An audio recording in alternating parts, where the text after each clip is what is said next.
డాకు మహారాజ్ బాలయ్య బాబు గారి మూవీ. ఈ సంక్రాంతి బరిలో డాకు మహారాజ్ నిలబడుతున్నారు.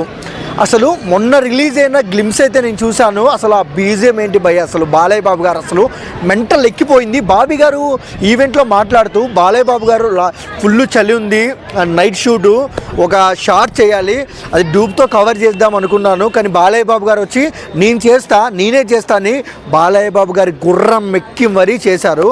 కానీ జస్ట్ ఒక బ్యాక్ షాట్, సింగిల్ షాట్ మాత్రమే తీసుకున్నారు. అది ఆయన డెడికేషన్. ఆ షాటు డూబ్తో పెట్టి చేసుకున్నా సరిపోద్ది, కానీ బాలయ్య బాబు గారు చేశారు. అదే రియాలిటీ.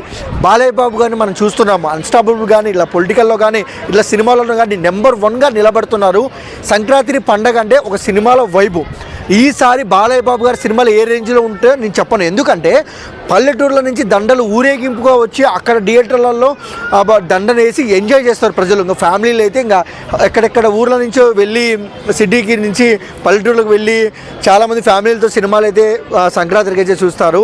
ఈసారి సంక్రాంతి బరిలో బాలయ్య బాబు గారు ఉండడం నాకు చాలా ఆనందంగా ఉంది. ఏం లేదబ్బా, హిట్ టాక్ కూడా రావాల్సిన అవసరం లేదు బాలయ్య బాబు గారు డాకు మహారాజ్కి. యావరేజ్ టాక్ వచ్చినా దొల్ల కొట్టేస్తుంది. అండ్ బాలయ్య బాబు గారి పైన మీ అభిప్రాయం ఏంటో కామెంటేషన్లో కామెంట్ చేయండి. ఈసారి సంక్రాంతి పండగకు మీరు ఊరు వెళ్తున్నారా లేదా అది కామెంటేషన్లో కామెంట్ చేయండి. టీజర్ ఎలా అనిపించింది డాకు మహారాజ్ అది కూడా కామెంటేషన్లో కామెంట్ చేయండి. And thank you for watching.